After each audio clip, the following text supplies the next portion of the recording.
అడవులో గోపుడు జయగలిగింది పొద్దునాలు ఎవరమ్మో తినాలెవరు గోవకడ వచ్చిందే గోపుడే లేడు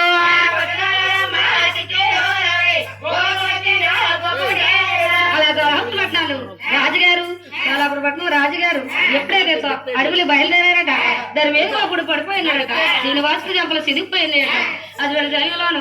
మా గోపుడు చేసిన తప్పే కదా నేను చేసిన తప్పే కదా ఇక నరుడు అనుకున్నాను ఇక నారాయణ గుర్తే బాబు మా తప్పు మన్నించు నన్ను రచించు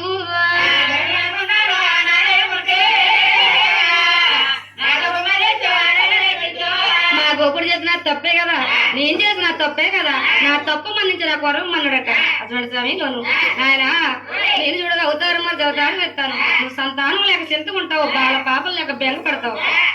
అటువంటి సమయంలోను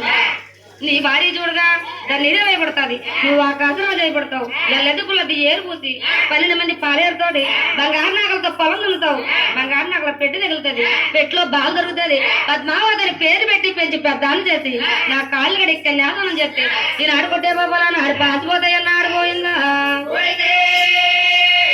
గొలగోపుడు చూడగా వరపెట్టినట ఓ గొలగోపన్న నేను చూడగా 7 గంటల్లో 7 గుళ్ళు గొప్పరాలు నేనే పెడతాను నా తొలేదు వారు ఇక్కడ ఉప్పులోదు బ్రాహ్మణాయి నా తొలదు వారు నువ్వే తెరచాలని ఇలా వరం లేదన్నాడు గోవిందా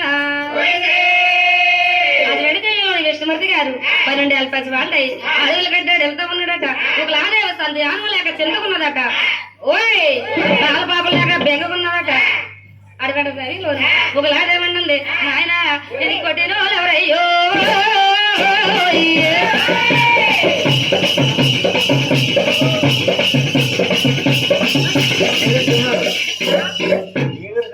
ఏదులు చిన్నాడు గారు తల్లి పేరు చెప్పి